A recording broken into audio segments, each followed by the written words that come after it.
All right.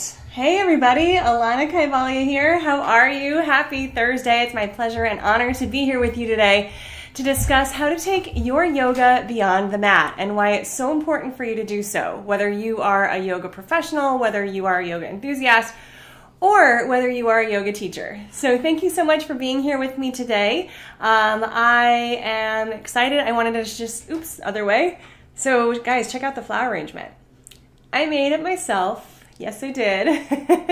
So that was a pretty exciting experience. The other evening, my husband actually created a class, a flower arranging class, and I went and took it, and it was the first time I'd ever really put anything together like that, and it was beautiful. And in and of itself, it was sort of a moving meditation. So one of the things that I'm going to share with you today is that in terms of our yoga practice, we absolutely need to think outside the box.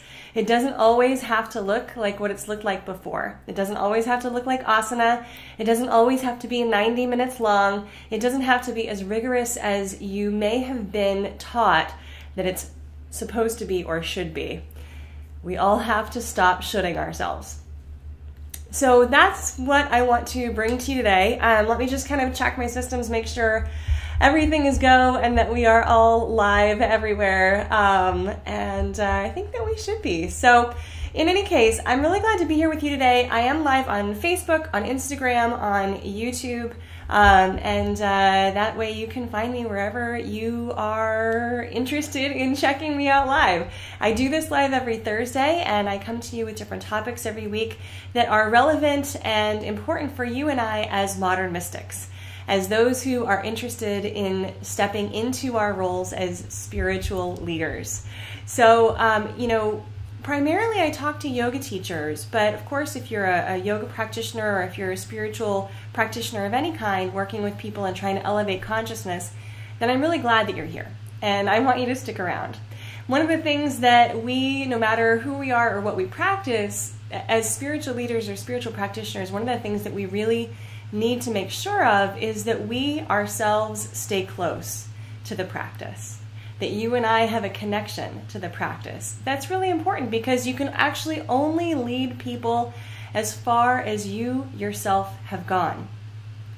So if you haven't pushed yourself to any kind of limit, if you haven't crossed any kind of boundary, if you haven't transformed anything within your own consciousness, it's going to be very difficult for you to lead people to that transformation. So I have restarted doing my podcast, by the way, and I want to put a link to that podcast for you down below for those of you on Facebook and YouTube, and in my bio for those of you on Instagram. My podcast is also geared toward the modern mystic, the spiritual practitioner, the yoga teacher, and the podcast I recorded yesterday was talking a lot about the hero's journey and how, in order to become a hero, the hero has to go through certain trials and tribulations, certain very specific guideposts. And yes, every hero will take a journey that is unique to him or her. There will, of course, be cultural nuances or slightly different situations that he or she goes through. But the actual steps of the journey are pretty much the same. And one of the biggest things that all of us need to go through as spiritual practitioners, as the heroes of our own story, is the ability to create resilience and withstand the challenges. And the reason why this is so important is because it is going through those challenges that we ultimately learn how incredible we are and what we're truly capable of. If we stay small and we don't press ourselves, then we never grow. Some of the things that we learn in yoga are, number one, that growth or change is the only constant in the universe. Great Lord Shiva teaches us that, and Shiva, of course, is the patron saint of yoga. Because he is the god of death and destruction, he's very comfortable with change and transformation. He's very comfortable with the things that most of us are not comfortable with. He's okay with being in the darkness. He's okay with leaning in to the sharp edges. Our yoga practice needs to allow us to be okay with that stuff as well. That's what we call resilience. Because contrary to not just popular belief, but popular social media, the yogi's life is not always sparkles, rainbows, and butterflies. It's life. Your life is the same as everybody else's.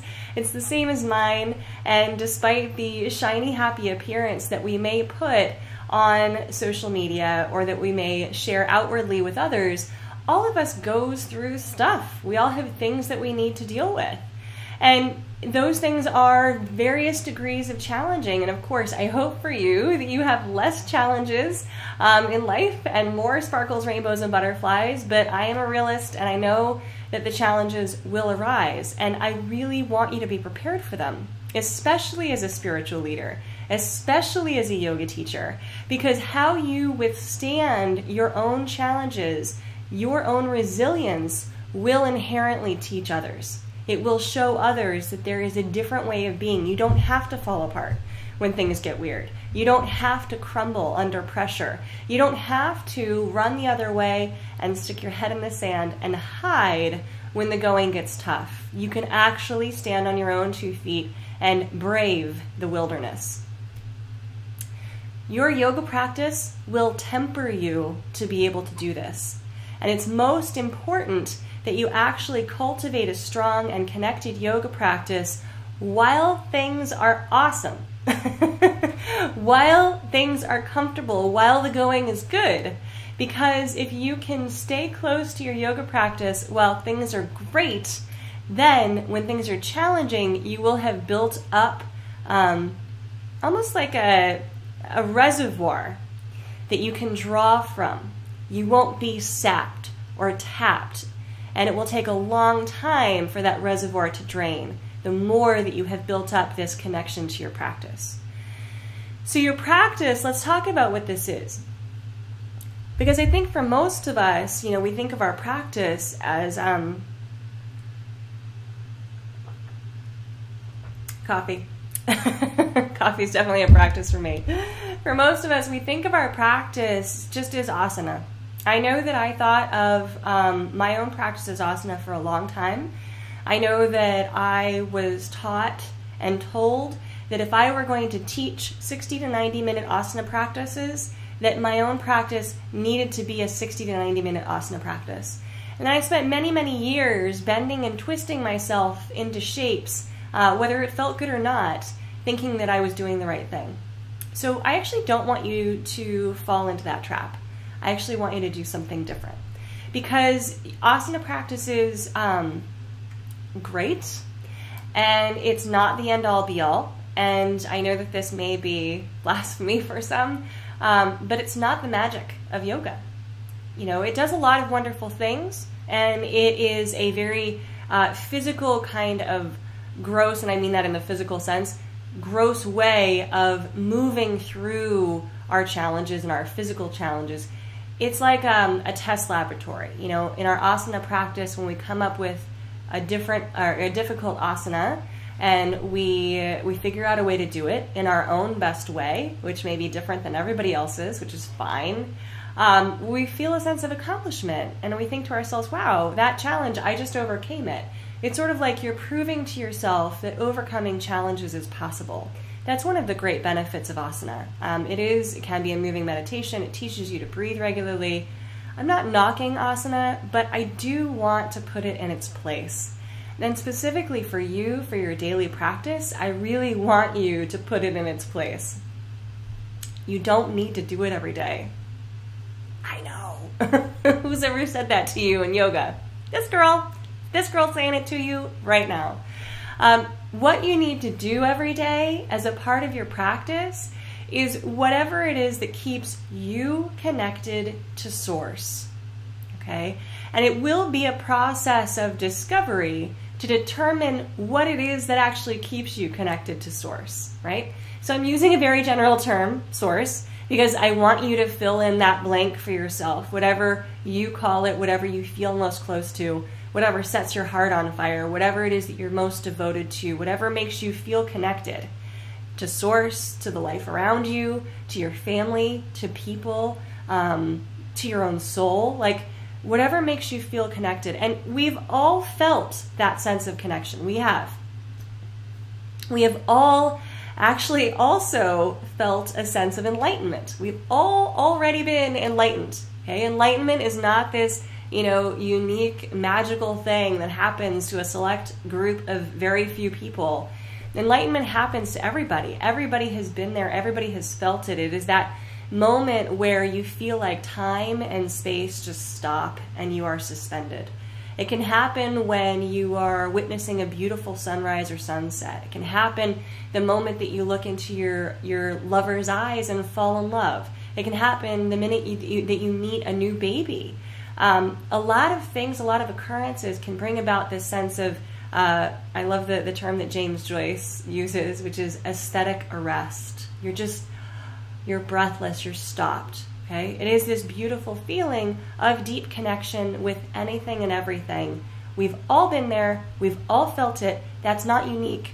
What is unique is the ability to sustain that feeling, to make it last, to actually make that sense of connection permanent, or mostly permanent. Permanent-ish. More permanent than just the sort of fleeting, haphazard way in which it often appears for us. Your practice is how you do that, okay? It's how you cultivate this ability to make yoga, literally the state of enlightenment, your new normal. Now, I've never seen anybody enlightened in a Warrior 2, so I'm not sure that that's going to do it. But I do know that there are other practices that help you to get there, that help you to develop that constant connection. Now, one of the other fallacies that we live with in yoga that I'm doing my best to kind of break through for you is that the goal of yoga is enlightenment. We've all read the Yoga Sutra. If you haven't, get to it. We've all read the Yoga Sutra. But there's this idea that the Ashtanga yoga path, the eight-limbed path, which begins with yama, second step is niyama, and then third is asana, and ends, step number 8, with samadhi, or yoga. There's this idea that we start, with this one step, and then we eventually get to step 8, and then, whew, we're good. We've ticked that box. It's all done. Our yoga is earned. It's not a sequential process, okay? Ashtanga yoga is not a sequential process. You don't go from step 1 to step 8. Step 8 isn't the final goal, okay? It's not the goal. Samadhi is not the goal. The 8 limbs are simply organized from most external to most internal. They're organized from the most external practices to the most internal practices. The first step, or the first element, is yama, which is literally how you treat others. Literally the most external thing you could possibly do. What do you do with the world around you? Whereas samadhi is, how do you actually connect to yourself? How do you connect the different parts of the psyche? Yoga is a psycho-spiritual practice. So the unification of all the parts of the psyche is yoga. Now imagine if you could actually be connected more of the time, how that would change or affect your decision making. What kind of person would you be if you were constantly connected? How would you treat others if you had the ability to always be tethered to source? What would problems look like? What would a disaster be if this were your new state of being? Samadhi, or connection to source, yoga, right? Your ability to unify all the parts of yourself is possible for everyone. Number 1, I just want to say that. But number 2, it's not the goal. It's not why we're here. We're here to make great decisions, to do something called viveka, which is another word we find in the yoga texts. Viveka means discernment, okay? It's not judgment. Right? We all do have to do some judging a little bit, like, is that thing good for me? Is that thing not good for me? Discernment, or viveka, is very specific, and for yogis it's very specific. It's being able to wisely and consciously choose what will help you to lean toward the light. Okay? Those choices are going to be personal and different for all of us. There is no one choice that is right for everybody. This is the world that we live in, right? We're all unique and special individuals. We're all unique and special snowflakes. There is no one. We can't look across the world and say, everybody should be this. Everybody should eat this way. Everybody should practice this kind of yoga. Everybody should make this particular decision. It's always wrong to do this. We cannot do that. Okay? Every single decision that we make has both light and dark consequences. Every decision. Okay? Extrapolate it out far enough, there will be darkness. Extrapolate it out far enough, there will be light. Okay? Every decision has both light and dark consequences. Our job as yogis is to be connected enough to ourselves, to our soul, to our spirit, to know that when we make all the thousands of decisions we make every day, that we are always doing our best to lean toward the light. And the easiest way to be able to consciously make great decisions for yourself in this manner is to do it with yoga on your brain. Okay? When yoga is your new normal, your decision-making process is pretty much always going to be awesome. You're always going to treat people with kindness. You're always going to make great decisions for you and those around you. Okay? Even when they're difficult decisions. And your constant practice will build the resilience to live through the difficult times, to make the difficult choices. It will build the temperance to always walk as much as you can in your own yogic path. That's why your practice is so important, okay? It's not your 60 to 90 minute asana practice. It's just not.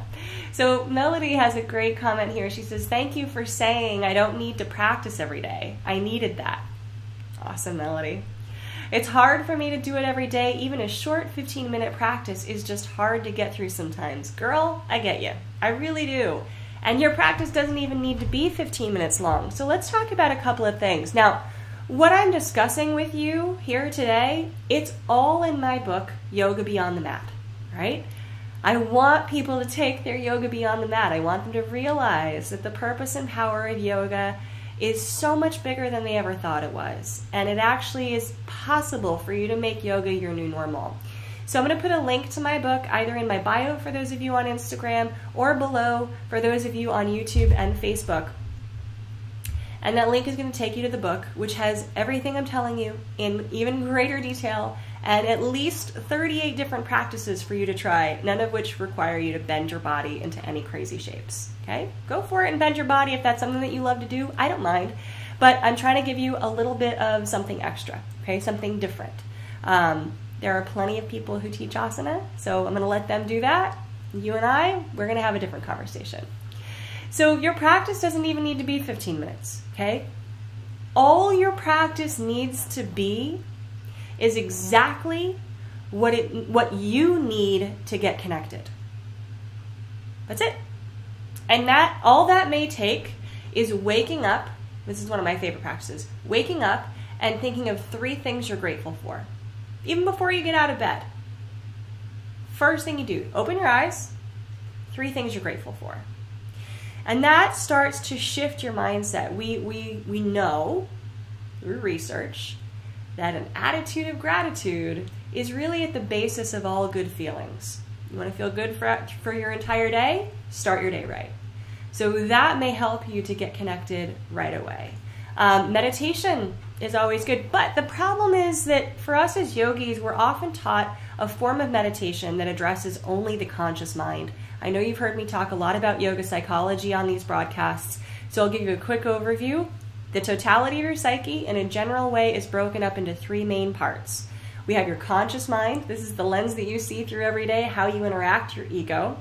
You have your unconscious, which is the majority of the psyche. This is where your emotions are buried, your triggers are buried, your complexes are buried, but also it is where your greatest gifts are buried. But it is unconscious. So you need tools to be able to connect with it so that you can get those gifts to come up, so that you can resolve those triggers and those complexes, so you can start to commune with all the parts of yourself, even those deep hidden away parts.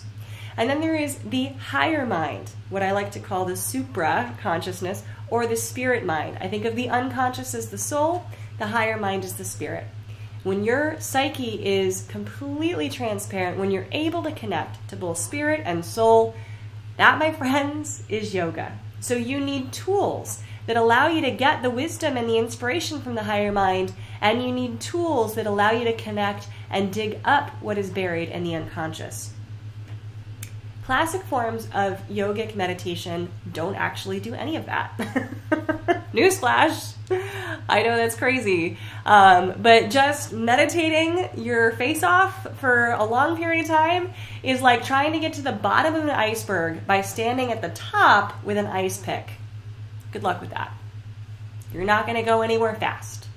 You will feel like you're making progress, and then that hole will fill back up. So, as much as I adore meditation, and I do, for our purposes, for us, those who actually want to live yoga, for it to be our new normal, for us to maintain a sense of connection more of the time, we need to upgrade our meditation practice and do it a little bit differently. We actually need to make it so that we're either connecting to the unconscious or the higher mind, so that we're creating this dialogue, so that we're receiving the wisdom that our psyche has to offer us, because it does. You know as well as I do that in any situation, you do know the right answer. You know it. You know the right answer. And you either ignore it or you don't. Okay? When you're completely in accord with all the parts of your psyche, not only will you know the right answer, you will act upon it. So, mega benefits from revamping your practice and actually finding the practices that do make you feel connected. Things like working with the chakras. Things like saying simple mantras. I'm not even talking about in Sanskrit. I love Sanskrit mantras. I wrote a book about Sanskrit mantras. That's not even a metaphor. I literally wrote a book called Sacred Sound about Sanskrit mantras. So I do love them. But if you don't, say them in English. One of my absolutely favorite mantras that I write about in my third book, Yoga Beyond the Mat, is "This is what's happening now." Because one of the first and foremost teachings we ever receive in yoga is that yoga occurs at only one time. And that time is not in the future. And that time was never in the past. The only time that any of us can experience yoga, that psycho-spiritual state of bliss, that state that will make us resilient and be able to handle anything in life, the only time that occurs is in the present moment. It's now. I mean, Eckhart Tolle has been telling us this for decades, right? The power of now. So one of the things that I experience a lot, and perhaps you do too, is that life starts to knock you out of the now. You start to worry about the future. You start to regret the past. Anything can make us do this. So when you catch yourself projecting into the future or reminiscing about the past, you simply say to yourself, but this is what's happening now. Or if you're in a situation that you kind of want to push the mental eject button from, like, I don't want to be here, what is this? This is ridiculous, or I hate doing this. You can bring yourself back to the present by saying, this is what's happening now. It's a very simple mantra. It's very easy. You can say it out loud, you can say it silently. And perhaps just that phrase in and of itself is like a mini practice that reconnects you. Okay, so I don't even know that you need to get up and do a practice every morning, right? If you have 5 minutes, spend 5 minutes. If you have 2.5 minutes, spend 2.5 minutes. If you have no minutes, wake up and be grateful for something. And then find other ways throughout the day to actually integrate these connective practices into your life, so that your life doesn't have to fit your yoga, so that your yoga fits your life. That's really the way it should be.